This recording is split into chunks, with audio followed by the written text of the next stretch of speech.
Que le Seigneur vous bénisse. Kolo apambola bino.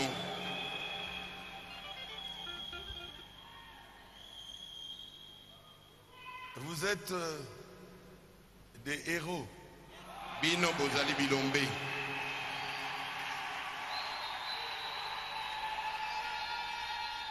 Qu'il neige, qu'il vente, qu'il pleuve, vous êtes là.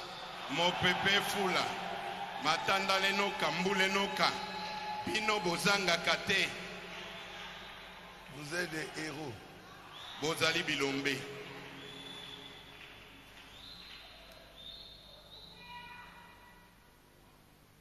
Veuillez vous lever s'il vous plaît. Bokoki kotelema.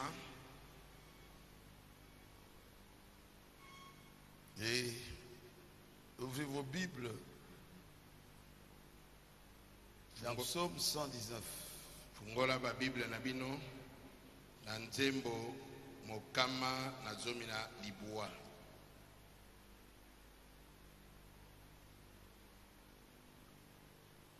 Nous commencerons par le verset 59.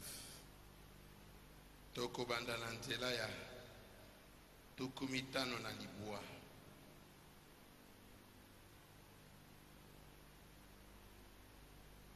Je réfléchis à mes voies et je dirige mes pieds vers tes préceptes. Ebanzaki ngai mpona banzela na ngai, na bongoli matambe na ngai, na kobila malako na yo.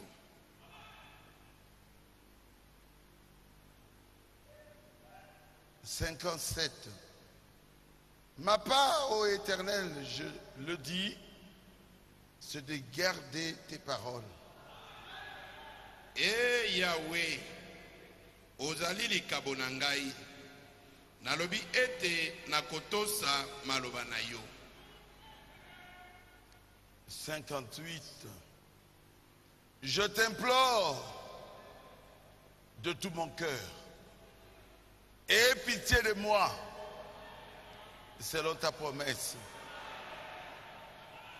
Na motema na ngai mobimba na bondeli yo, ete oyokela ngai mawa kokokana na elaka na yo.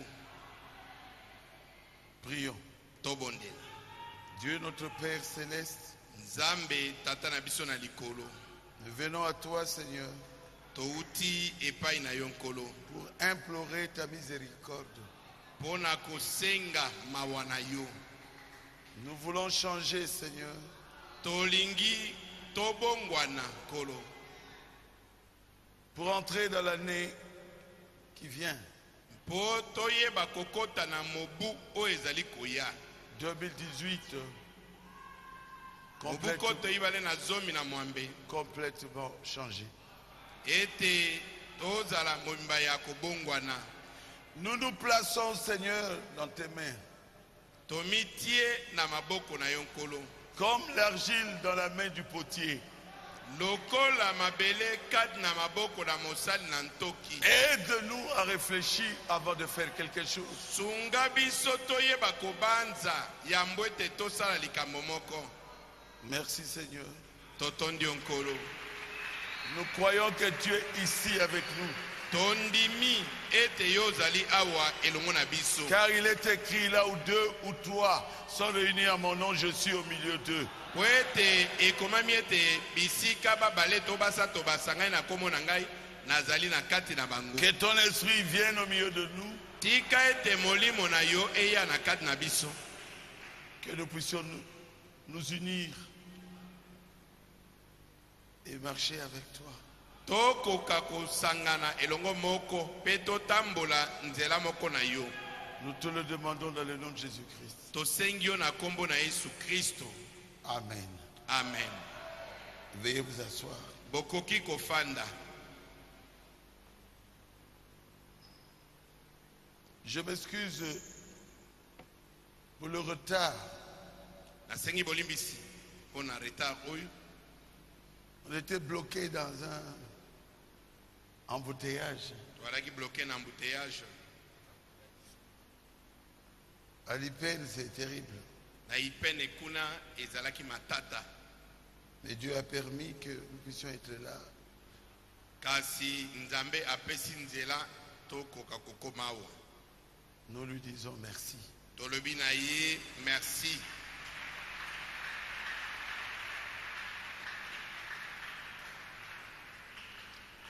Nous allons de leçon à leçon.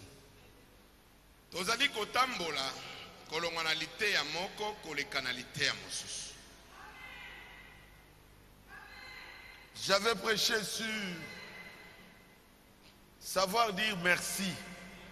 Nateyaki likolo na koyeba koloba merci. Quand quelqu'un vous donne quelque chose. Tango moto akabeli yo eloko. Quand quelqu'un vous fait du bien. Tango moto asaleli yo bolamu. Vous êtes obligé de lui dire merci. Yo otindami kopesa ye merci. Vous êtes obligé d'exprimer votre gratitude Otindami kozongisela ye matondi à quelqu'un qui vous a fait du bien. na moto oyo asaleli yo bolamu. Dieu nous a fait du bien dans l'année 2007. Nzambe asaleli biso bolamu 2017. na mobuko toyibale na zomi na sambo. Nous avons dit à ce Dieu-là, merci. Tolobi na nzambe yango ete matondi. Beaucoup sont morts. Bato ebele bakufi. Beaucoup ne sont pas arrivés à la fin de cette année 2017. Bato ebele bakomi na suka ya mobu oyo koto ebale na zomi na sambo te. Nous sommes obligés de dire à ce Dieu-là, merci. Totindami na koloba na nzambe wana ete merci. Nous ne sommes pas ingrats. Biso tozali bato yo tozangi matondi te. Et après, j'avais prêché sur le respect. Nasima natiaki likolo na limemia. Nous devons respecter nos parents. Tosengeli komemia baboti babiso. Nous devons respecter les autorités. Totindami komemia bakonzi ya mboka. Nous devons respecter les serviteurs de Dieu. Totindami komemia basali na nzambe. C'est ce que la parole de Dieu nous recommande. Yangonde liloba na nzambe esengi na biso. Et donc, agir comme ceux qui ne connaissent pas la parole de Dieu. Ezalite ya kokenda kosama kambolokola ba oyo bayebi liloba na nzambe te. Nous devons nous respecter nous aussi. Tosengeli pe biso na biso komemiana. Amen. Amen. Je crois que j'avais lu ça. Akansi na lobaki yango. Ne touchez pas à mes oins. Natangaki ete bosimba bapakolami na ngai te. Ne faites pas de mal à mes prophètes. Bosala basakoli na ngai mabe te. Peu importe qui vous êtes, Ata yo ozali nani. vous devez respecter la parole de Dieu. Otindami komemia liloba na nzambe. Amen. Amen. C'est ce que nous devions enseigner à nos enfants. Yango ne biso tosengeli kolakisa bana na biso. Bayeba kotosa mikolo. Qu'ils sachent respecter le vieux. Les personnes âgées. Bato bazali mibange. Moi, ma mère me disait, Ngai mama nanga bandaki kolobela ngai. ton grand frère là, tu dois l'appeler Yaya. Ete kulutu na yo esengeli obenga ye yaya. Et moi je disais Yaya, ya José, Ngazali koloba ya José, ya Casimir, ya Casimir, Yaya, yaya c'est du respect. ezali elembo na limemia. Si les parents avaient enseigné à ces enfants-là de respecter les serviteurs de Dieu, soki baboti balakisaki bana wana komemia basali na Nzambe, ils ne seraient pas tués par les ours. mbele bangombolo babomaki bana wana te. Et Frère Branham a donné cette faute-là aux parents. Pe ndeko Branham apesi libunga wana epai na baboti. Les parents devraient dire aux enfants de respecter les serviteurs de Dieu. Esengelaki baboti balobela bana bango ete bamemia basali na Nzambe. Mais aujourd'hui, nous entrons dans une leçon très très bien. Lelo tozokota na lite ya moko ya malamu penza. Réfléchissons à nos voix. Tokanisa likolo na banzela na biso. Avant de poser un acte, yambo na yo kosala likambo moko, il faut réfléchir. Esengeli okanisa nan malamu.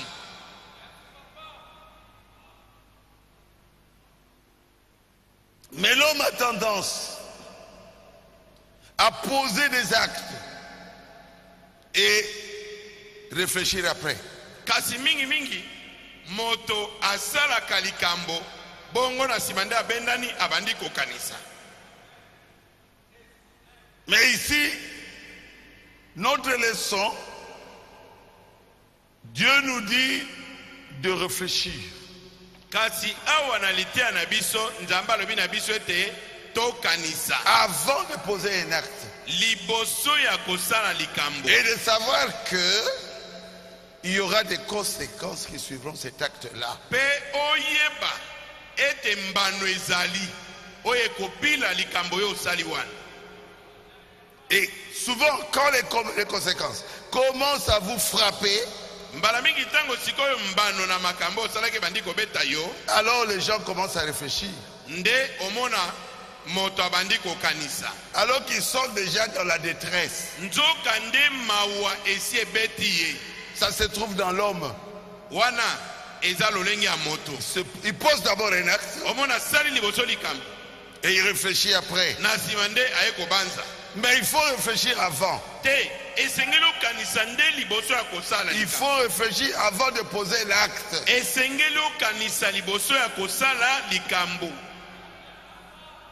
Ma mère me disait, Mama nanga banda koloba nangai.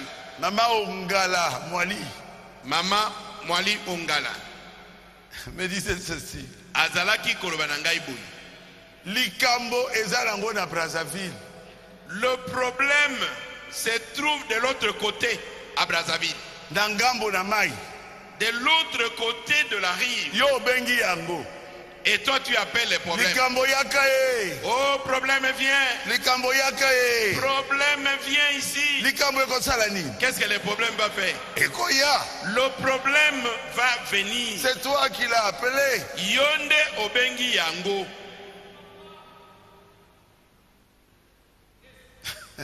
Mais j'ai eu une bonne mère. Mais vraiment. Nazwaki penza maman moko malamu. Oh, ceci, cela. Oh, boye, boye. Ngana yebi likambo te. Ngana yebi likambo yo te. Zemio na yebi yango te. Je ne connais pas cette grossesse ici. Yo moni ba koti na ndako wana. Est-ce que tu as vu ces gens ici sont entrés dans l'autre parcelle là? Non maman. T'es maman. Boko ba koti awa. Est-ce qu'ils sont entrés dans cette autre parcelle? Non maman. Non maman. Boni ba yeka na ndako la biso. Mais pourquoi ils sont venus seulement chez nous? Biso to boka ka makia na biso te. Nous ne rejetons pas notre sang. Yo lobi likambo yakae. Toi tu as dit problème vient. Likambo yé. Et le problème est déjà là. Il faut subir les conséquences. Ah, et sengeli ondi mambano na yango. Réfléchissons à nos voix. Tokanisa na banzela na biso. David nous dit, David na biso, je réfléchis à mes voix. Ngai na kanisi likolo na banzela na ngai. Et je dirige mes pieds vers tes préceptes. Pe na bongoli makolo na ngai po na kobila malako na yo. Quand vous voulez poser un acte, tango tango yo lingi kosala likambo. Est-ce que c'est la parole de Dieu? Mituna, est-ce que ça liloba na nzambe? Est-ce que vous êtes dans la parole de Dieu? Est-ce que ozali kati na liloba na Quand nzambe? vous posez cet acte-là, Tango yo zosala likambo vous wana. êtes sûr que vous êtes dans les préceptes de Dieu? Est-ce que ozali solete ozakati na malako na nzambe? Est-ce que Dieu est d'accord avec ça? Est-ce que nzambe andimi likambo zosala? Dieu peut accepter ça? Nzambe akoki kondima yango? Non. Te. Alors ne le fais pas. Et soki nzambe andimi yango te kosala yango te. Si c'est non, ne le fais pas. Soki nzambe akondima te kosala yango te. Il dit, je réfléchis à mes pas, Alobi à mes voies. nakanisi likolo na banzela na ngai. Je dirige mes pas vers tes préceptes. Pe na bomboli matambe na ngai na malako na yo. Je t'implore de tout mon cœur. Na beleli yo na motema na ngai mobimba. Parce que aussi, moi j'ai commis des bêtises. Po ngai pe nasali masumu. C'est David qui parlait. David abi po nasali pe Je bambeba. t'implore. Na beleli Aie yo. pitié de moi. Yokela ngai mawa. Nous tous, nous commettons des erreurs. Biso nyonso tosalaka mabunga. Je me prêche à moi-même aussi. Nazali komite ya ngai moko pe. Réfléchissons à nos voies. Tokanisa na banzela na biso. Examinez. Tala. Retournez la chose. Balusana nu eloko na malamu. Voyez si c'est bien de le faire. Tala naino soki ezali malamu ete osala yango. Voyez si ça ne va pas te créer des problèmes. Tala naino soki ekobotela yo mindondo te. Alors faites cela. Nde sima osala yango. Sinon ne le faites pas. Et soki bongo te osala yango te. Quelqu'un peut dire amen. Est-ce que moto moko loba amen? C'est bien Eya malamu. de réfléchir d'abord Eza malamu okanisa nanu liboso. pour voir ce que vous voulez faire. Po oyeba eloko nini olingi kosala. Si c'est bon, Soki eza malamu, faites-le. sala yango. Si c'est mauvais, Soki ezali mabe, ne le faites pas. kosala yango te. Si vous avez compris, Soki bososoli, dites amen. loba amen. Oh, on m'a fait ceci. Ah, on m'a fait cela. Oh, basali ngai boye, basali ngai boye. Et tu entres en guerre Allez, avec la personne. okoti netumbana moto. Est-ce que la Bible te le dit? Est-ce que Bible Il epesi te yo dit de faire ça? nzela osala bongo? Tu es chrétien. Yo oza mo Kristo. La Bible dit si quelqu'un te tape à la joue droite, présente-lui l'autre. Bible elobi ete so moto apapoli yo na litama mobali pesa ye pe ya mwasi. Commençons par Adam. Tobanana na Adam. Prenez Genèse chapitre 3. Kamata Genèse mokapa misato. Le premier homme Mobali oyo ya liboso. que Dieu a créé, Oyo nzambe akelaki. il avait toutes les capacités Azalaki na makoki de nyonso vaincre le péché. ya kolonga lisumu. C'était un homme Dieu. Azalaki moto Il nzambe. voyait Dieu comme ça Ye azalaki komona nzambe na miso boye. chaque jour.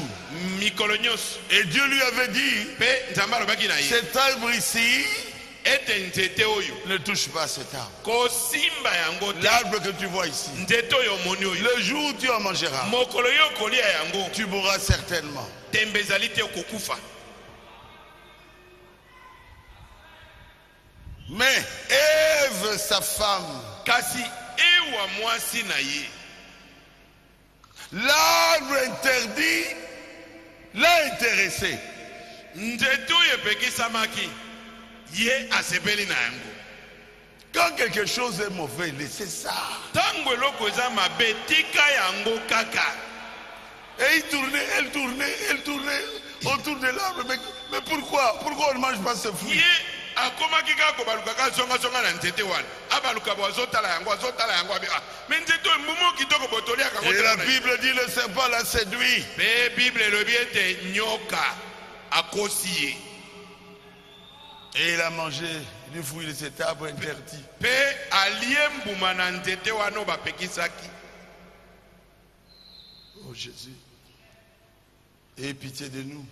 Yesu yokela biso mawa. Et il a pris le fruit. Pe akamati mbuma yango. Et il a amené le fruit vers son mari. Amemi mbume pai na mobali na ye. Mais l'homme lui a dit non, c'est interdit.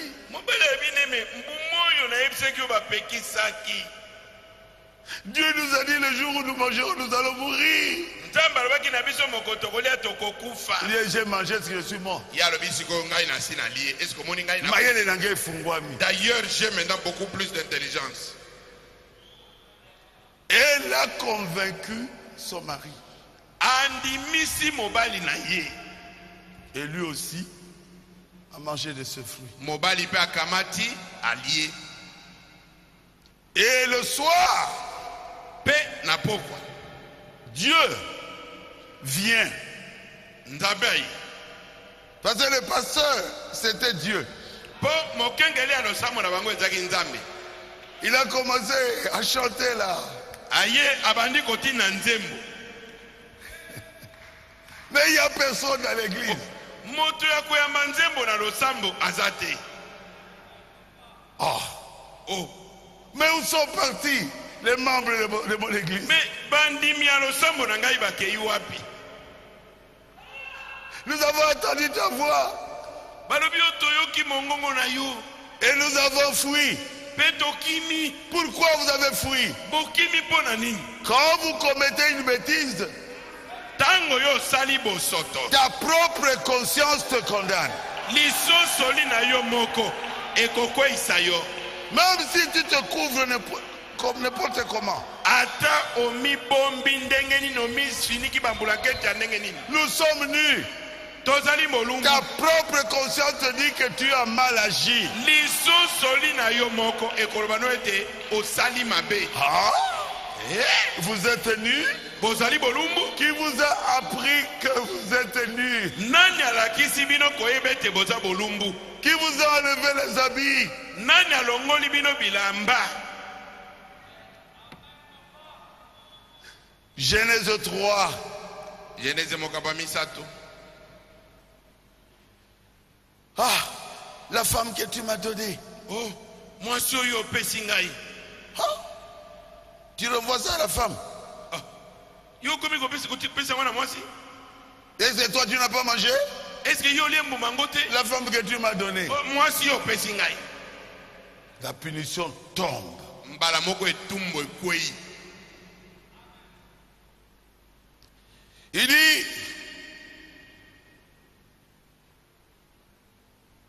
c'est le verset 17. Genèse chapitre 3. Puisque tu as écouté la voix de ta femme, lokola oyoki mongongo ya mwasi na yo, et que tu as mangé de l'arbre au sujet duquel je t'avais donné cet ordre, tu n'en mangeras point. Pe oliembu manantete o ngai na pesaki motindo ete yo okolia ango soki mokete. Donc tu n'as pas bien réfléchi. Eliko bete okanisaki malamu te. Voici les conséquences. Mbano na yango siko yango.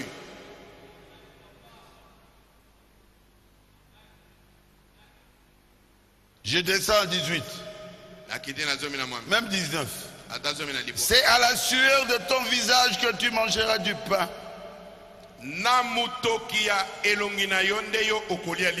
Jusqu'à ce que tu retournes dans la terre d'où tu as été pris.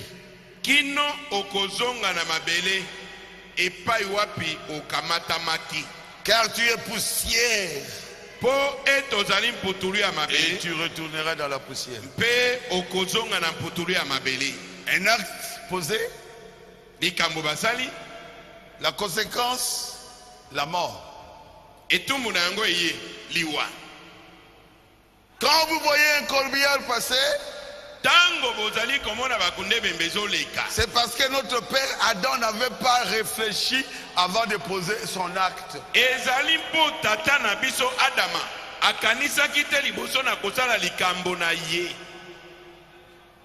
Quand vous voyez les gens pleurer, en train d'enterrer quelqu'un, Parce que notre maman Ève n'avait pas réfléchi avant de manger ce fruit. Et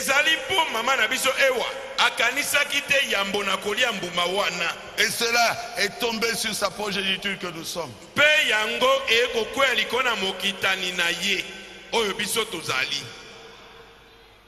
Et nous mourrons jusqu'à aujourd'hui.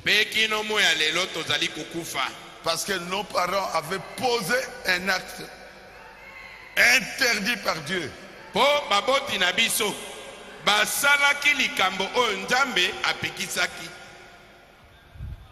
Sans réfléchir. Réfléchissons à nos voix. C'est clair. Prenons Esaü. Isaïa. Ce jour-là, il avait très faim. Mokolowana Esau. Mokolowana zaki na nzala mingi. Et il a vendu son droit d'aînesse. Ateki makoki ya bokulutu na ye. Ah Seigneur. La nourriture. Bile yoyo, bile ya kolia. Il a vendu son droit d'aînesse à cause de la nourriture. Ki mukolo na ye liko na biloko na kolia. Donne-moi à manger, donne-moi à manger mon petit frère. Petit frère, pesanga mo biloko na lia, pesanga biloko leki na ngai. Le petit frère a dit, pas question. Leki alobi na kopia yote. Tu dois d'abord me vendre ton droit d'aînesse. Liboso na no pesanga nzela ngai na koma mukolo na yo. Genèse 25. Genèse tukumbale na sambo. Il a dit alors je vais mourir de faim. Le droit d'aînesse c'est quoi? Je te vends mon droit d'aînesse. Mais donne-moi ma dédé, ma dessous.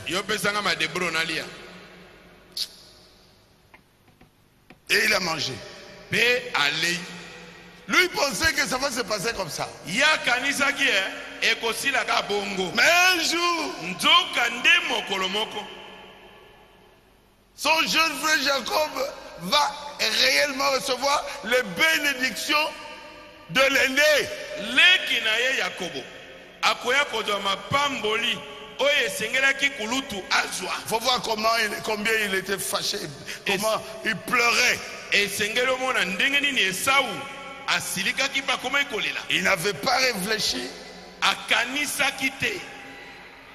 avant de vendre son droit d'aînesse.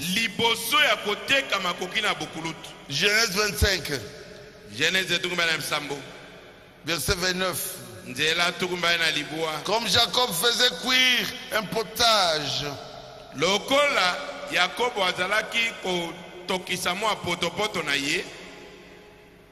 Esaïe revint des champs, accablé de fatigue.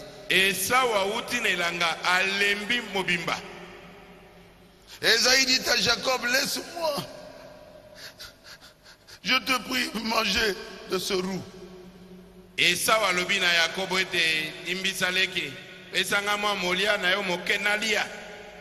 Car je suis fatigué.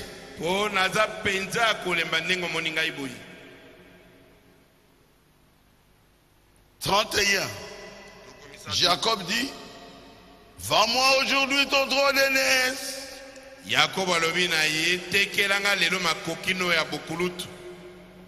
Tu me donnes le droit d'aînesse? Je te donne le koundé. Isaïe répondit, oh, voici, je m'en vais mourir. À quoi me sert le droit d'aînesse?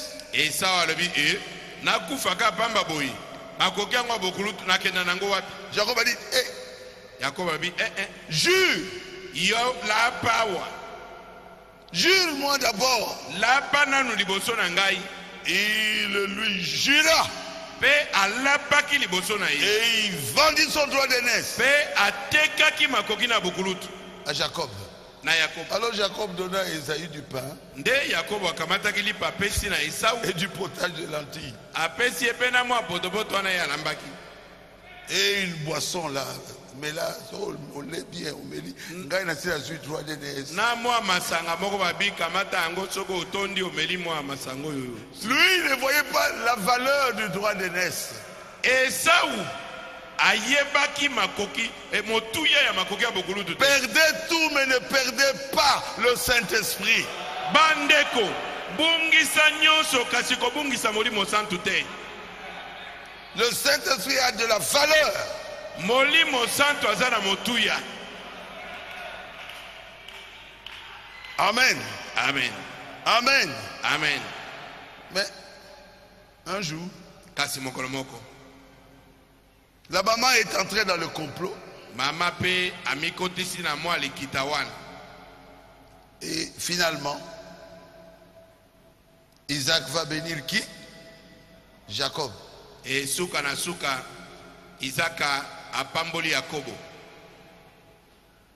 Genèse 27:30. Genèse etukumba na sambotuku misato.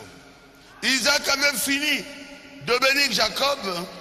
Isaka simanaye osisa kopambola Yakobo. Et Jacob avait à peine quitté son père Isaac. Kaka tango Yakobo atiki tata na Isaka. Qu'Ésaü, son frère, revint de la chasse. Esau kulutu na ye auti na bokila. Oh, bénis-moi aussi. Ayeba ina tata bio papa. Pambola ngai pe. Mais je n'ai plus de bénédiction. Papa lobi naza suna mapamboli. Je ne peux te donner que des malédictions. Oye tikali mpona yo ezaka kapila kelimabe. C'est comme ça? Yabongo. Oui. Je n'ai plus de bénédiction. Tout ce que j'avais comme bénédiction, j'ai donné à Jacob. Abi naza suna mapamboli te. Mapamboli no suna zaki nango na pesi na Yakobo. 33. Tokomisa. Isaac fut saisi d'une grande et d'une violente émotion. Kanda makasi ekangi Esau. Et il dit, qui est donc celui qui a chassé du gibier et me l'a apporté, et j'ai mangé de tous avant que tu viennes? Isaac ande akamwa kipa sutuki makasi. Abi oh, soki ezali yote. Nani akende ko bomanya mazamba pe amemeni ngai pe na lia yango liboso te yo ya kokoma. Et je l'ai béni. Pe ngai na sina pamboli ye. Aussi, il sera béni. Pe ndenge na pamboli ya kopambwa makaka. 34. Lorsque Esaïe entendit les paroles de son père, tango Esau ayoki maloba na tata na ye. Il poussa de forts cris pleins d'amertume. Angangi makasi pe na nkele pe. Bénis-moi aussi. Alobi Oh pambola. mon père, bénis-moi aussi. Tata pambola ngai pe. Si vous lisez la suite, Soki otangi na sekuna. il lui dira, Akoloba na ye. dans la prière qu'il a fait pour lui, Na libondela saki mpona ye. tu seras l'esclave de ton frère. Alobi yo okozala na se ya bokonzi ya leki na yo. Et le verset 38 dit, Esaü dit à son père, n'as-tu que cette seule bénédiction? Esau alobi na tata na ye. Abi kaka lipamboli moko na nde ozalaki na yango. Oh mon père, Oh tata na ngai. bénis-moi aussi mon père. Pesa ngai pe ya ngai ete. Esaü éleva la voix. Esaü éleva la voix Esau tomoli mongongo et pleura. pe aleli. Pourquoi? Mpona nini? Parce qu'il n'avait pas réfléchi Po akanisaki te. quand il vendait son droit d'aînesse. Tango azalaki koteka makoki na bukulutu. La conséquence, Mbano na yango. Dieu est allé du côté de Jacob. Nzambe akei na ngambo ya Yakobo. On ne parle plus d'Esaü, et Esaü a fait quoi? Rien. On ne parle que de Jacob. Esika moko te balobi lisusu ete Esau asalaki boasaki boye. Bakomi olobaka na ntina ya Yakobo. Est-ce que c'est la vérité? Est-ce que ezali solo? Prenons Samson. To kamata Samson. Samson était l'armée d'Israël. Samson azalaki mapinga na Israeli. Dans 2 Samuel. Na Samuel ya Non, mibale. juge 16. Na basambisi. Donc l'armée d'Israël, c'était Samson. Mapinga na Israeli mobimba. ezalaki Un Samson. seul homme Moto moko pamba, mobali moko pamba. détruisait l'armée des Philistins. Azalaki koboma mampinga ba Philistia. Et ils ont réfléchi. Pe bakanisi. Ils ont trouvé que un homme a toujours une faiblesse quelque part. Baluki baye komona te mobali azalaka na mwa bolembu na ye moko na Quelque esika moko part. boye. Esika moko boye. Quel est le maillon faible de ta vie? Bolembu ya Samson eza nini? Non, vous. Bolembu ya bomo ina yo ezali nini? Alors, mets une barrière là où se trouve la faiblesse que tu as. Kamata Un nguba. bouclier. Kamata nguba. Un bouclier. Tiana esika wana bolembu na ezali. Parce que le diable ne t'attaquera que là où se trouve ta faiblesse. Pamba te zabolo akobundisoka bisika bolembu na ezali wana. Et ils ont fait des recherches. Bongo ba Philistia ba luki. Oh, il aime beaucoup les femmes. Abia alingaka basi mingi. C'est là où se trouve sa faiblesse. Nde bisika bolembu na ezali. Nous allons la voir. Tokozwa ye. Ils sont allés chercher Delilah. Bango ba kei koluka Delila. C'est Delilah. Delila. La démarche de Delilah. Etambo elipamba ya Delila. Pour arriver là-bas, 1 minute, 2 minutes. Asala kaka metre communauté. moko pamba minute mobimba. Et Samson a regardé. Bongo Samson atali. Abi Oh, moi c'est. est-ce une femme? Je ne vois pas de femmes comme ça chez nous. Kune pa inabiso na moni na mwasi aboyete. Et pourtant, il était fiancé. Nzoka nde Samson azalaki deja na mobanda binaye. À une femme de l'église de Baruti Tabernacle. Azalaki deja na fiancé na ye na église na bango kuna na Baruti Tabernacle. Et la femme là. Bongo Delila penza ye koleka kaka liboso ya Samson. Et toi, viens un peu ici. Abi mwana mwasi yaka na mwamuke yao. Comment tu es jolie comme ça? Mais ndenge nini oza kitoko boye? Et la femme dit, vous avez un bel qui toque. Mwasi aseki mwamuke abi mais yo poza ingambe ya mobali. Ça on a d'autres paquet. Tant qu'on a sauté le pensage, je vois tes paquets là. Pas lié, oui. C'est toi vraiment l'homme.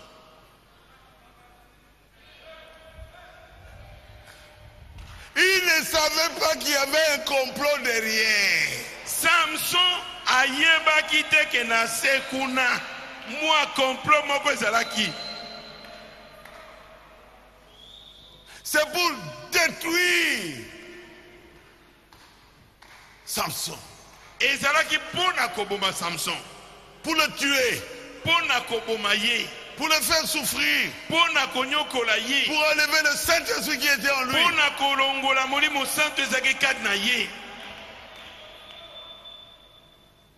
Pour l'enlever du message. Pona kobimisa ye libanda na sango na tango. En aucun cas. Ate na mbala moko te. J'ai dit en aucun cas. Nalobi ate mbala moko te. Choisissez ici à l'église. Yo bona mwasi kaka wana losambo. Baptise-la moi. Je ne veux pas. Makambo ya o batiselanga ye. Nalingi yango te.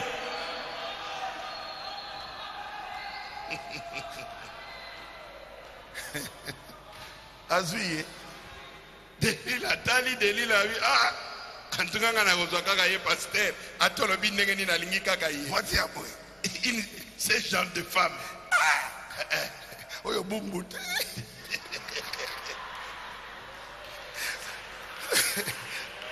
Samson Samson pensait que c'est lui qui a eu Dalila. Samson akanisaki ete yende moto alongi Dalila. Oh, c'est Dalila qui l'a conquis. Nzokande Dalila nde moto azuye. Toutes ces femmes de rue ici. Basi nyonso balabala bozomona. Tu vois, tiens tous ces garçons-là. Faites attention à ces femmes que vous voyez dans les rues. Keba na basana bozomona na nzela. Elles cherchent à te détruire ou ils cherchent Ils à te détruire. peuvent avoir le sida. Bakoki kozala na basida. Un seul acte et vous regretterez toute votre vie. Kaka likambo moko pamba yo sali bomo ino mobimba oleli. Oh, nazana ba diarrhée, nani atindaki yo. Oh, je sais tous ces jours, je ne fais que la diarrhée. Qui t'avait envoyé là-bas? Nazana la prrr.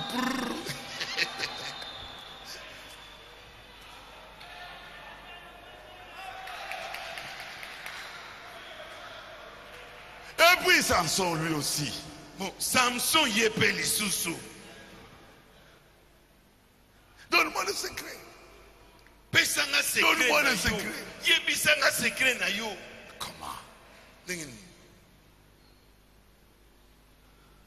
Samson, les Philistins sont là. Samson, ba Philistia bangwana ba yebokanga yo. Mais c'était les vrais Philistins. Ezalaki ba Philistia oya solo. Dalila l'avait envoûté. Dalila alokaki Samson. Ici je parle à tous les serviteurs de Dieu. Awa nazolo bana basala nzambe nyonso. Du Congo et d'ailleurs. Ya Congo pe ya bamboka nyonso. Vous avez un Dalila qui vous suit. Ozali na Dalila moko azolanda yo. Pour vous enlever le Saint-Esprit. Po abotola yo molimo santu.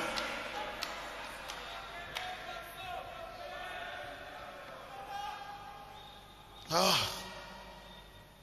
Il aimait tellement cette femme qu'il voulait le tuer. Azalaki kolinga mwasi wana makasi. Mwasi yango ayaki po abomai. Juge 16:16. Basambisi zomi na motoba. Qu'est-ce que cela dit?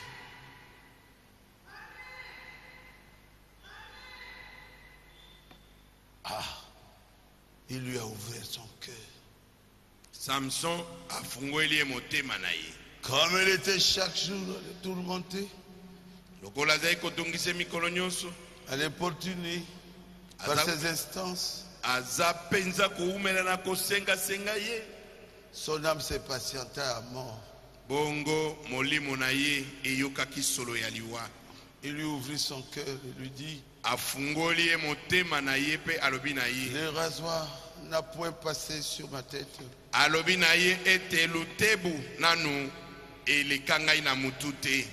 Parce que je suis consacré à Dieu dès le ventre de ma mère. Si j'étais rasé, ma force m'abandonnerait. Je deviendrai faible, je serai comme tout autre homme.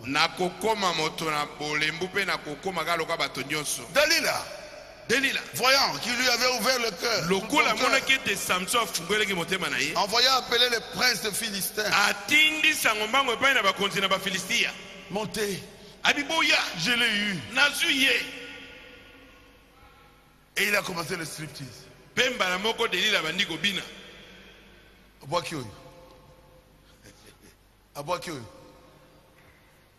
Sous-vêtements. C'est la Bible qui dit. Il a mis la tête de Samson où? Sur ses genoux. Bible ndelobi yango. Akamati mutu ya Samson atie na mabolongo na ye. Et Samson était ivre d'amour. Pe Samson alangwe na lolango. Alors elle a commencé. Azui sikaoyo Gillette abandi kokokola esuki. Et quand tu vends ton droit d'aînesse, bongo tango teki makokino abokulutu, c'est fini. Et sili. Quand tu vends le secret du message, tango teki secret ya sangona tango yo, c'est fini. Et sili. Quand tu vends le secret de ta force, tango yo teki secret ya nguya na yo, c'est fini. Et sili.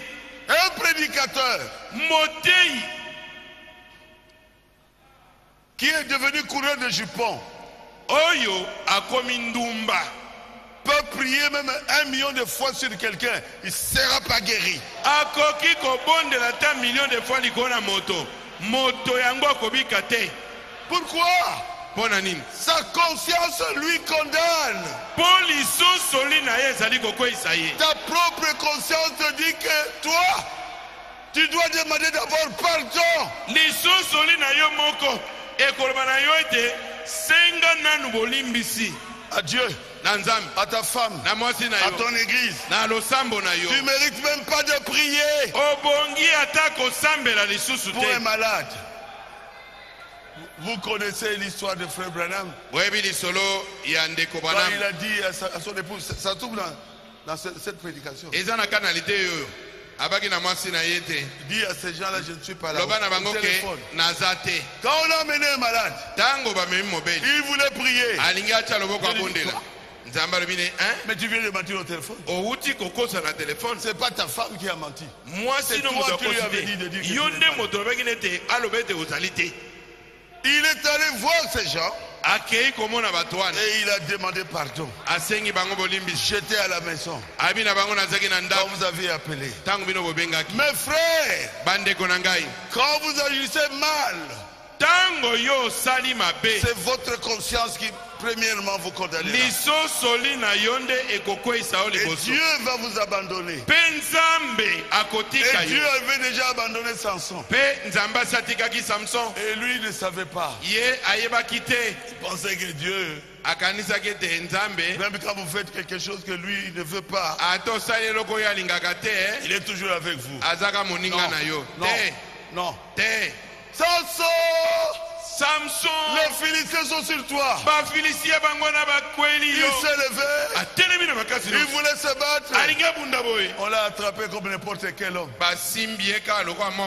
On l'a amené. Ils ont commencé par lui crever les yeux.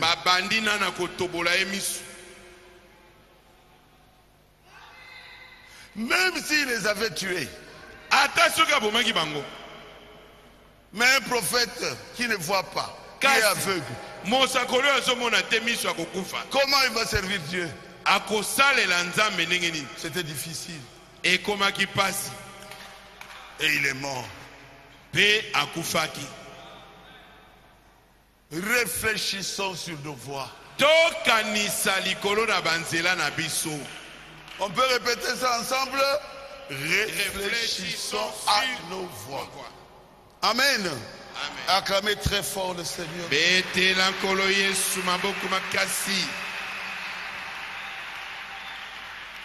Encore une fois, Seigneur. Encore une fois, Seigneur. Bien sûr, encore une fois viendra, Dieu pardonnera. Mais ses yeux. Et il est mort avec ses ennemis.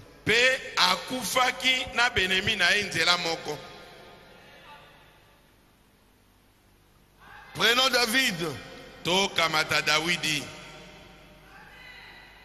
Vous voulez qu'on prenne David?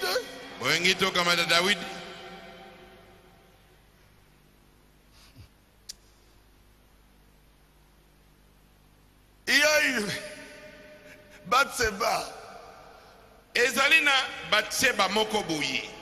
qui visait David, le roi. Il savait qu'à telle heure, David sortirait sur le balcon.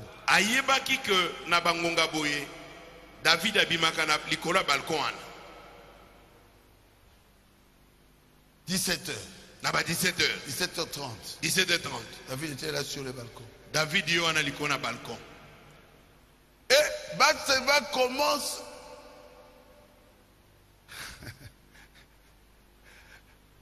à se laver à 17h. Quand vraiment il voit que David est sur le balcon, il commence. Bongo tango Batseba wana amonika kete David amatili kona balcon. Yeba zu kantina kote na kikoso abandi kosokola. Et David était au-dessus. David il peut kunaka likona balcon. On se lève comme ça. En se lavant, elle dansait un peu là. David dit, oh, c'est la femme de qui comme ça? C'est la femme de Uri l'Éthienne.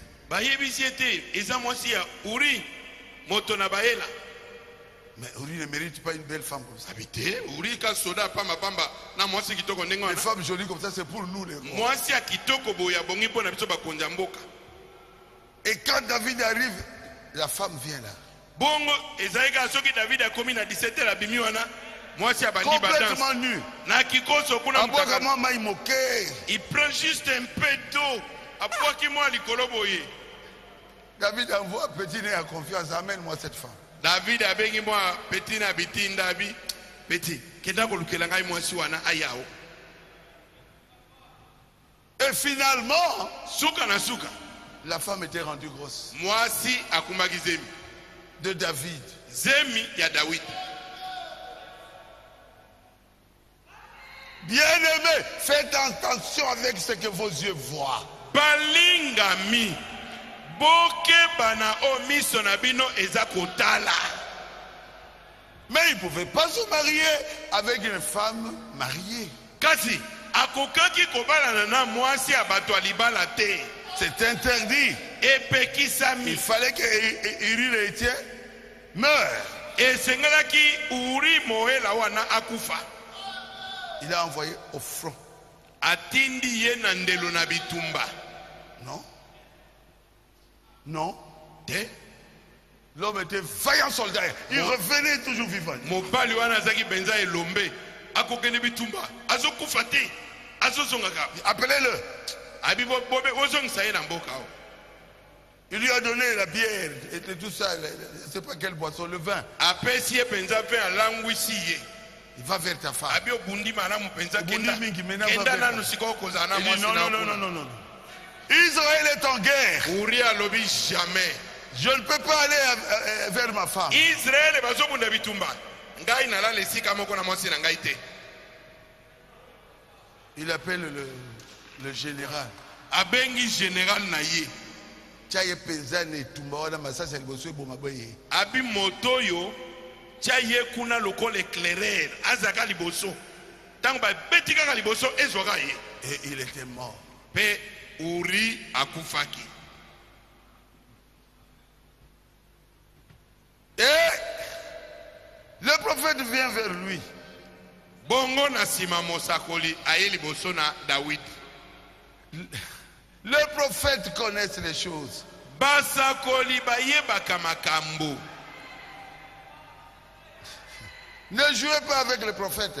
Bosakana na basakoli te.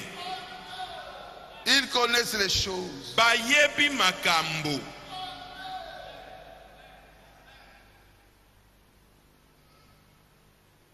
C'est dans 2 Samuel 12. Ezali na Samuel ami bale mokapazomi na mokapazomi na mibali. Verset 1. Nzela liboso. L'Éternel envoya Nathan vers David. Yahweh atindaki mosako Natana liboso na David. Et Nathan vint à lui et lui dit. Natana aye liboso na epe alobi na ye. Il y avait dans une ville 2 hommes. Ezaki nguma moko babali mibali. L'un riche et l'autre pauvre. Moko mozwi mosusu mobola. Le riche avait des brebis, des bœufs en très grand nombre. Mozwi azalaki na bampate pe na bangombe ebele bele.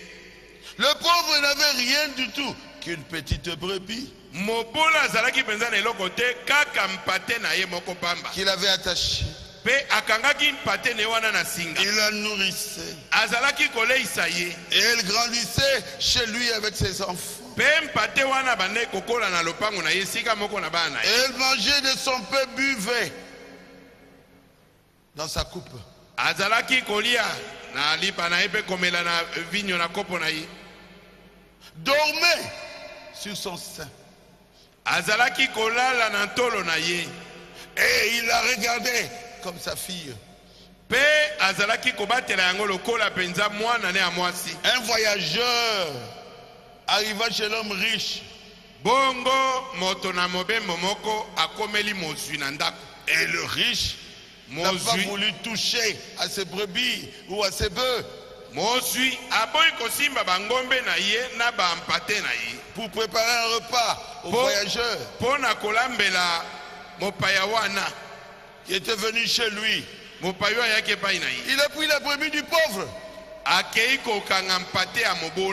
Et il a apprêté pour l'homme qui était venu chez lui.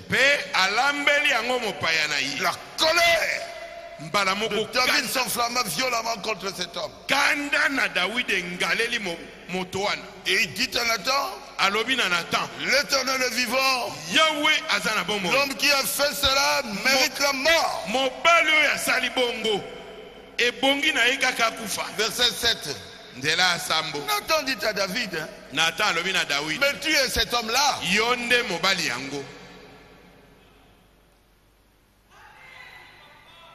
Quand c'est quelqu'un d'autre, il mérite la mort. Mais c'est toi qui avais fait ça. Oh, pardonne-moi, pardonne-moi. Nathan dit à David, tu es cet homme-là. Ainsi parle l'Éternel, le Dieu d'Israël. Je t'ai oint pour roi sur Israël. Je t'ai délivré de la main de Saoul. Je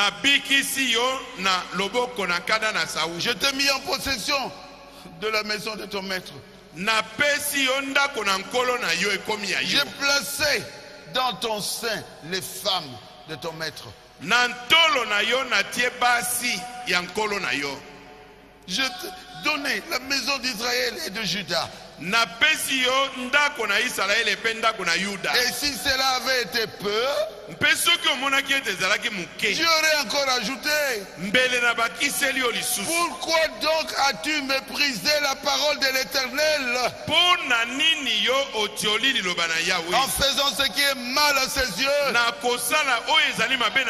Tu as frappé de l'épée Uri le Héthien et tu as pris sa femme pour en faire ta femme.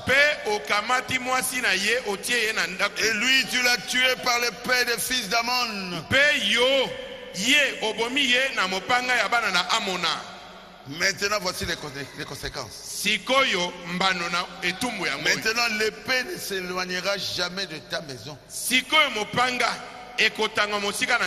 Parce que tu m'as méprisé. Et parce que tu as pris la femme d'Uri, le Héthien, pour en faire ta femme. Ainsi parle l'Éternel. Voici, je veux faire sortir de ta maison le malheur contre toi.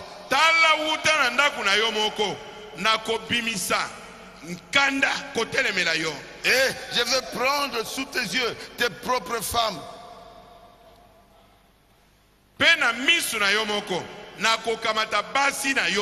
Pour les donner à un autre qui couchera avec elle à la vue de ce soleil. Car tu as agi en secret. Et moi je ferai cela en présence de tout Israël à la face du soleil. David dit à Nathan, j'ai péché contre l'Éternel. J'ai péché contre l'Éternel.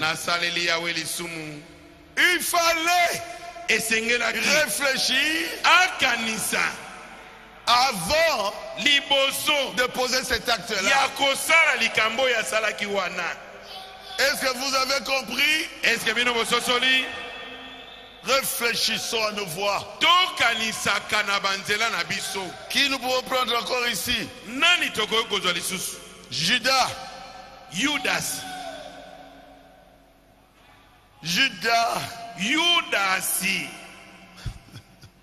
C'est pas moi, c'est Frère Branham qui a pris tous ces gens-là. Pas moi. C'était l'homme de confiance de Jésus.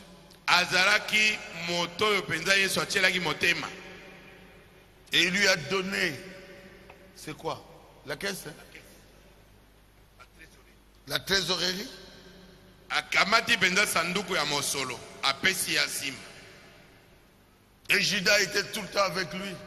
Pe Yuda si tango nyonso zeka pene na Yesu. Quand on donnait l'argent à Jésus, il donnait directement à Judas. Soki baye kotia mbongo na makabo, Yesu abina bango bopesa na Yudas. Moi je pense qu'après Pierre, c'est Judas qui avait de la valeur au nom de Dieu. Ngai na kanisi ete sima na Petelo na miso na Yesu, Yudas ne muto bandai kolanda. Bien que Jésus aimait Jean, Atako ndenge Yesu abanda kolinga Yohane, il aimait aussi Judas. azaki pe kolinga Yudas. Mais Judas était un homme de confiance. Kasi Yudas azalaki penza moto ya motema na Yesu.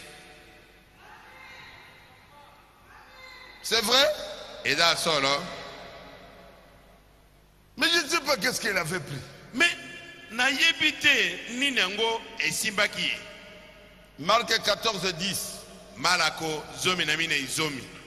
Judas l'Iscariote, Yudas Musekaliote, l'un des 12, moko na bazomi na babale, alla vers les principaux sacrificateurs akei liboso na banganga nzambe bakonzi, afin de leur livrer Jésus. po ete akoka kotekela bango Yesu. Marc 14, 10. C'est écrit comme ça chez vous? Malako zomi na mine izomi na mibali. Lisons cela ensemble. Totanga yango nzela moko. Judas Iscariote, l'un des 12, alla vers les principaux sacrificateurs afin de leur livrer qui? Jésus. Après l'avoir entendu, il fut dans la joie et promit de lui donner quoi? De l'argent. Et Judas cherchait une occasion favorable pour le livrer. Tango banganga nzambe bayoki basepeli mingi balaki babi ete soki ka opesi biso ye tokabela ombongo. C'est pas les souverains sacrificateurs Et uti na banganga nzambe bakonzi te qui ont appelé Judas. te bango nde babengaki Yudas te. La Bible dit que Judas alla vers les principaux sacrificateurs. Bible elobi ete Yudas akei epai na banganga nzambe bakonzi. Il était mauvais. Azalaki moto mabe. Et Jésus a parlé de lui dès le commencement. Pe Yesu alobaki na tina na ye uta na ebandeli. Quand il a dit, vous mangerez ma chair, vous allez boire mon sang. Tango alobaki bokolia mosuni na ngai bokomela makila na ngai. Vous aussi partez. Abi bino be bokenda. Et Pierre a dit, à qui d'autre irons-nous? Petero alobi epai na nani mosusu Tu as les paroles de la vie éternelle. yo nde ozali na maloba na bomoi na seko. Il dit, oui, vous, je sais. Mais l'un de vous est un démon. Alobi bino solo na yebi kasi moko na bino aza molimo Je mabe. sais que vous êtes derrière moi, mais l'un de vous est un démon. Na ndimi ete bino boza nsima na ngai me moko kati na bino aza molimo mabe. Et la Bible dit qu'il parlait de Judas Iscariote. Pe Bible elobi ete aza kobanda ntina na Yudasi Mosekaliote. Que les démons ne vous trompent pas. Milimo mabe bakosa yo te. Ne vendez pas votre pasteur. Koteka mokengeli na yo te. Que vous compreniez ou pas, ososola te. soyez derrière votre pasteur. Yo zala nsima ya mokengeli na yo. Le salaire de Judas, c'est la mort. Lifuti ya Yudasi ezali liwa. Le salaire d'un traître, c'est la mort. Lifuti ya moto oyo azali traître ezali liwa. C'est compliqué. Ah, eza mwa bokoso. Qu'est-ce qu'il avait piqué? De l'argent. Mbongo. Judas 14, 30. Et Marc 14, 30. Mbalako zomi na mine tukumisato. C'est ça? Ya bongo.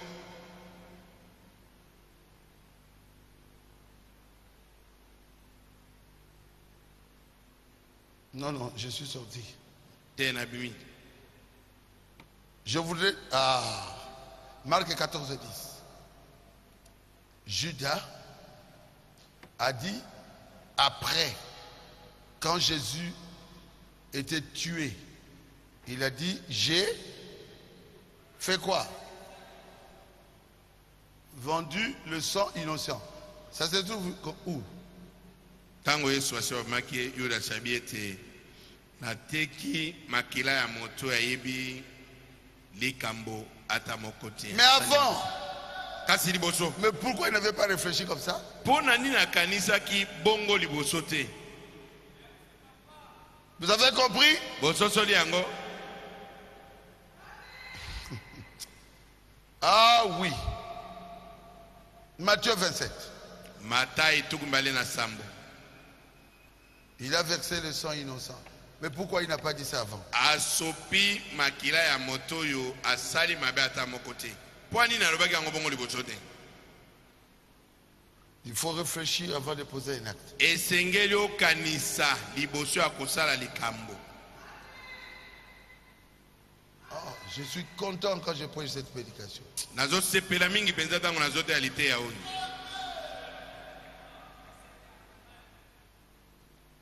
C'est le verset 4. Ezanzela mine. Commençons même à 3. Toba natana misato. Matthieu 27. Matai tukumba na misato. Alors Judas, Bongo Yudasi. qu'il avait livré, voyant qu'il était condamné, fut pris de remords. Esika akabaki Yesu pe amone te bakwesi Yesu mpona liwa. Bongo sikoyo mpasi esimi motema na ye. Et rapporta les 30 pièces d'argent aux principaux sacrificateurs. Pe akamati pampala tatuku misato bapesaki wana akei kobwakela yango banganga nzambe bakonzi. Et aux anciens. Pe ba mikolo na lingomba. Matthieu 27, 4. En disant, j'ai péché. Alobi na bango nasali lisumu. En livrant le sang innocent.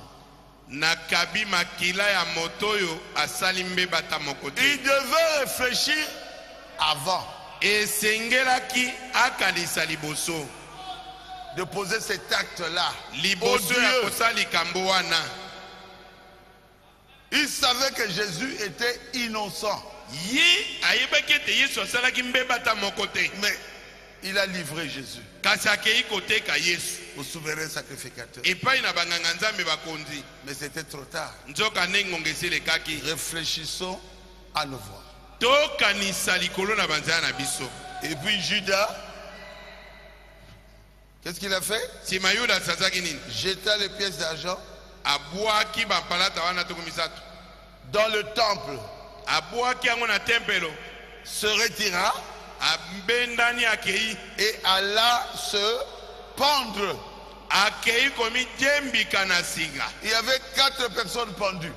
Ezaki na bato misato oyo babakisamaki na singa. 4. Bato minei. Jésus Yesu et les 2 brigands na basassin wana mibale. et le traître Judas. Na traître wana Yudas. Qu'est-ce qu'il avait gagné? Eloko nini azwaki? Rien. Eloko te. Il devait réfléchir avant de vendre Jésus. Esengelaki akanisa liboso na ye koteka Yesu. Est-ce que vous avez compris? Est-ce que bososoli yango?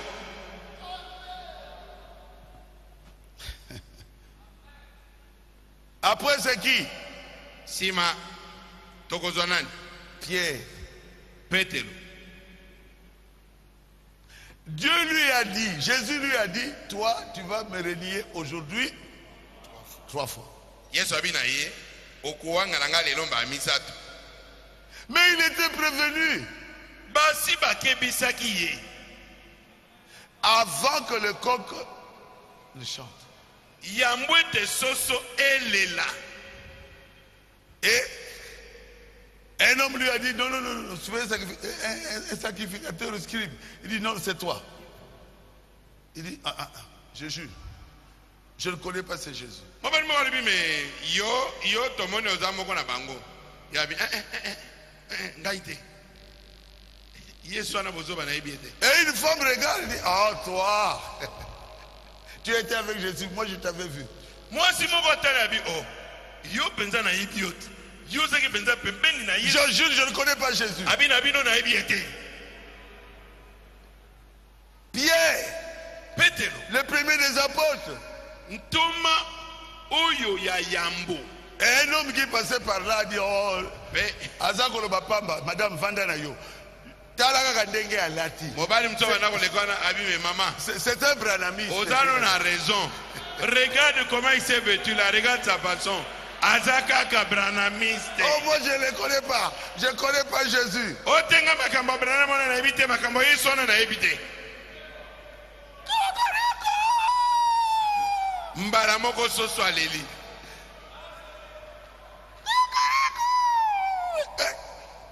Pétero Suduki. Et Jésus le regarde. Il est tombé par terre. Oh Dieu, pardonne-moi. Seigneur, pardonne-moi. Nous sommes les élus. Dieu nous a connus avant la fondation du monde. Même si nous commettons une erreur, Dieu ne nous traitera pas comme Judas. Il dit, Pierre, je te pardonne. Pierre, je te pardonne. Paix mes brebis. N'oublie pas qu'il y a aussi des agneaux. Parce que toi aussi tu m'avais renié. N'oublie pas. Toi aussi supporte les autres, Pierre. Pierre, je ne peux pas te laisser. Ton nom a été écrit dans le livre. Comment na yo Pierre. Ton nom à toi aussi était écrit dans le livre avant la fondation du monde. Aujourd'hui, le message que je prêche, que ça soit pour toi. Ezala soso azali kolela mpona yo. Ezala soso azolela mpona yo. Pour te réveiller. Po elamusa yo. Pour que tu te repentes. Po ete obongola motema. Sincèrement. Na bosembo nyonso. Tu reviennes pe ozonga derrière cette parole. Ozonga sima na liloba oyo.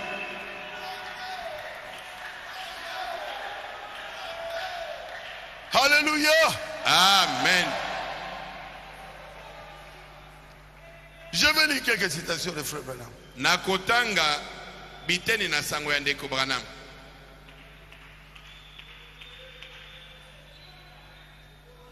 Les êtres humains,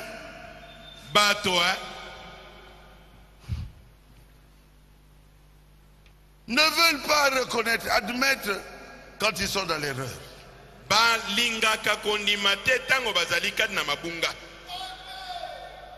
C'est quelle prédication? Réfléchissons à nos voix. Paragraphe 20. Oh, je ne suis pas dans l'erreur. Un vrai chrétien reconnaît ses erreurs. Mon Christ ya solo esengele andimaka mabunga na ye.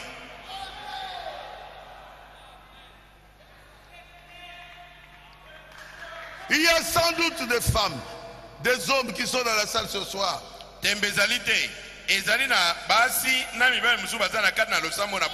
Ou ceux qui nous suivent à la radio, à la télé, ceux qui nous suivent sur le net,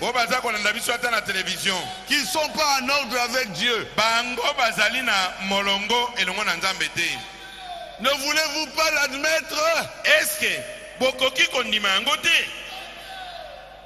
Toi-même tu sais que tu n'es pas en ordre avec la parole de Dieu.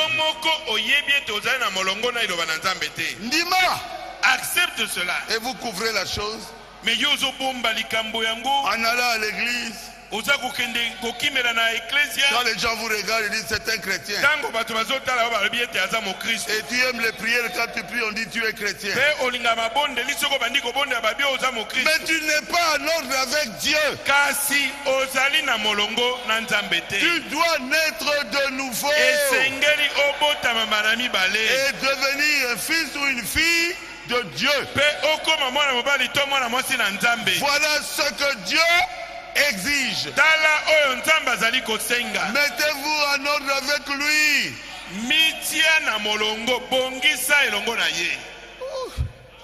Oh, je suis chrétien. Oh naza mo Christ. Moi je prie à Rigini, je suis Oh dans nga le na tabernacle. na Rigini naza na baruti tabernacle. Sakanangate, je suis chrétien. Oh ne joue pas avec moi, je suis chrétien. Mais pourquoi tu suis les filles d'autrui? Bongo pona nini ozo continuer kolanda bana bati bato. Pourquoi tu es là dans l'église comme une prostituée? Pona nini wana ozo alo sambo mekindumbo tika te. Paragraphe 27. Il y a tant de chrétiens ce soir. Des chrétiens de confession.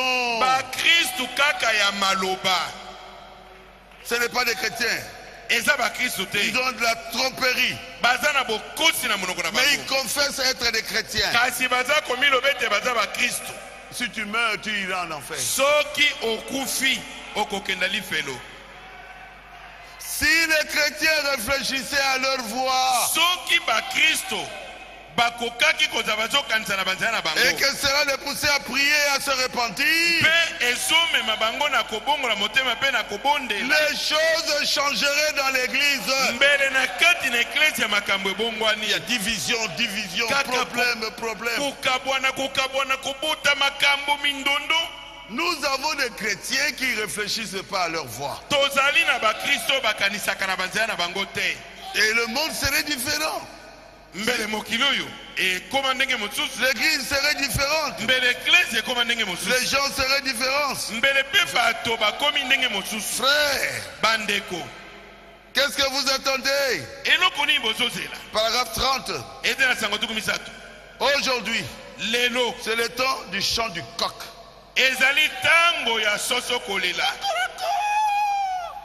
Pour beaucoup d'entre nous, cela devrait nous amener à nous aimer et à réfléchir à nos voix et à nous préparer. Jésus revient. Dans quel âge nous nous trouvons?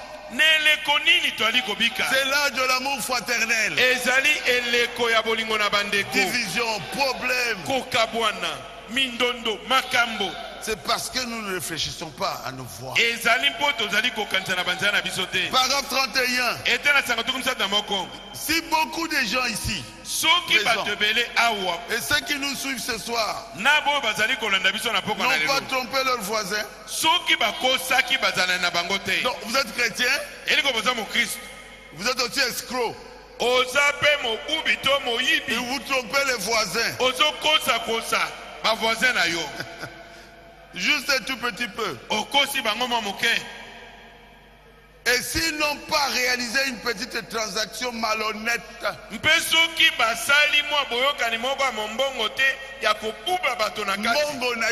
c'est pas ton argent. Mais toi tu voles cela. Et tu te dis chrétien. Réfléchis à tes voix. Paragraphe 31 toujours.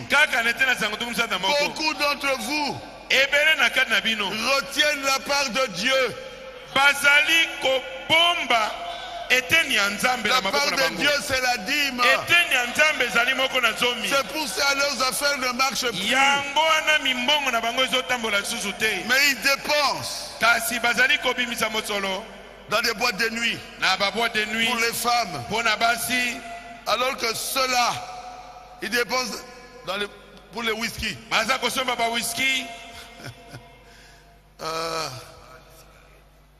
Le tabac, la cigarette, l'essence. Vous vous promenez en voiture. Alors que cela appartient à la maison du Seigneur. C'est votre devoir sacré de donner cela. Réfléchissez à vos voix. Pensez-y. Est-ce que Frère Manon m'a parlé? Oui. Paragraphe 32. Si beaucoup d'entre vous,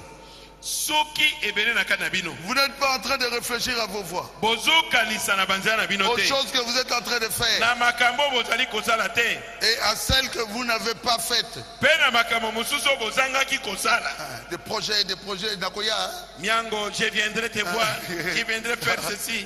Chérie, Chérie, je vais venir. Alors que tu es marié, nzoka nde osi obala. Car celui qui sait faire le bien Pwete moto oya yebi kosala malamu et qui ne le fait pas pe aboyi kosala yango commet un péché. azali kosala lisumu. Si vous réfléchissez à vos voix, Soki bokanisi na banzela na bino il y a une chose dont je suis sûr. eza na eloko moko na yebi malamu. Vous suivrez la parole de Dieu. Okolanda liloba na Nzambe.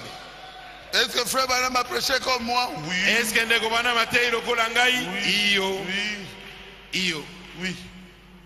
Il a prêché exactement comme moi. Je ferme. Atei penza lokola ngai na kangi yango pe.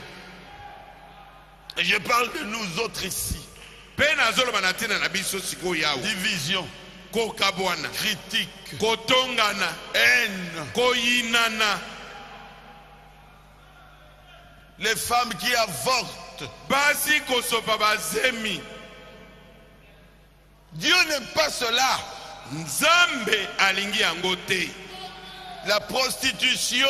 Kindumba. Si vous faites cela, Soki ozosala yango. changez aujourd'hui. Lelo bongwana. Si vous me comprenez bien, dites Amen. Soko soso linga malamu loba amen. Le corps qui est en train de faire quoi? De chanter. Hein? Soso oyazali kolela. Dans l'année 2018, Na mobuko toibale na zomi na mwambe. nous voulons devenir parfaits. Tolingi tokoma malamu C'est be. l'année de la perfection. Ezali mbula ya kobonga be. Nous devons réfléchir avant de poser un acte. Esengeli tokanisaka ya mbona kosala likambo. C'est ça mon cocorico d'aujourd'hui. Koganga ya soso nanga lelo yango wana. Amen. Amen. C'est ça ma leçon d'aujourd'hui. Lite ya nanga lelo yango wana. Je voudrais que vous soyez la fierté de Baruti Tabernacle. Nalingi bozala lipambu ya Baruti Tabernacle. Quand quelqu'un vous regarde, Tango moto atali yo. qui voit une chrétienne, Amona mo qui Kristo. voit un chrétien. Amona mwasi mo Kristo, mobali mo Kristo. Amen. Amen. Dieu vous a pardonné. Nzambe alimbisi yo. Toi aussi pardonne l'autre. Yo pe limbisa mozalani na yo. Dieu nous a aimés. Nzambe alingi biso. Nous devons aimer les autres Biso pe tolinga bazalani na biso. et ne pas parler à mal Pe toloba mabe te. les uns des autres. Boko ya basusu. Levez-vous s'il vous plaît. Botelema. Saluez la personne qui est à côté de vous. Pesa moto azali pembe na yo mboti. Dis-lui, Loba na ye. je t'aime. Nalingi yo. Je t'aime mon frère. Je vous aime mon pasteur.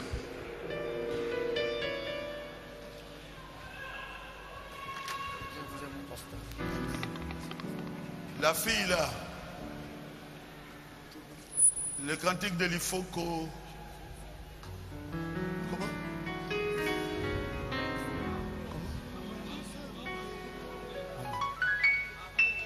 Le cantique qu'on avait chanté ici. Je donne de mon cœur. Likabo.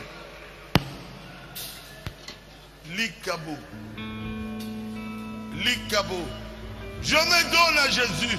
Nami pesi na Yesu. Donnez vos cœurs à Jésus. Pesa mitema na bino na Yesu. Que vous puissiez atteindre la perfection. Boko mana kobonga be. Ce n'est pas facile. Ezali petete. Vous connaissez vos faiblesses. Oyebi bolembo na bino. Mais Dieu peut vous changer. Kasi Nzambe akoki kobongola yo. Commencez à prier. Bobanda kobondela. Et vous chantez moi les cabots. Bino boyembela ngai likabo. Et notre précieux frère Lifoko. Ya ndeko na biso ya motu ya lifoko.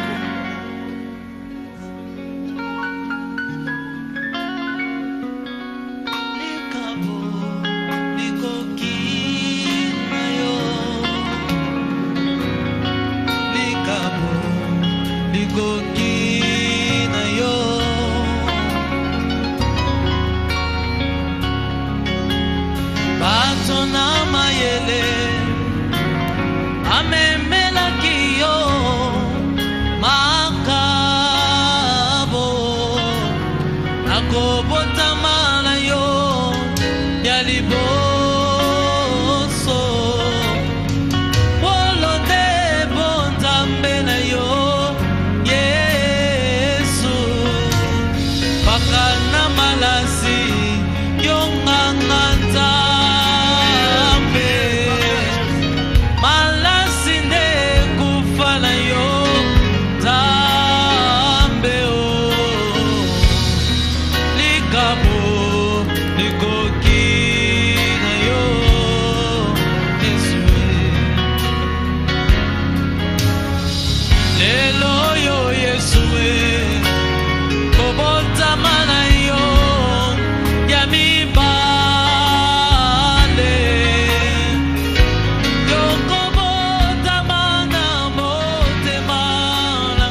likambo likoki na yo.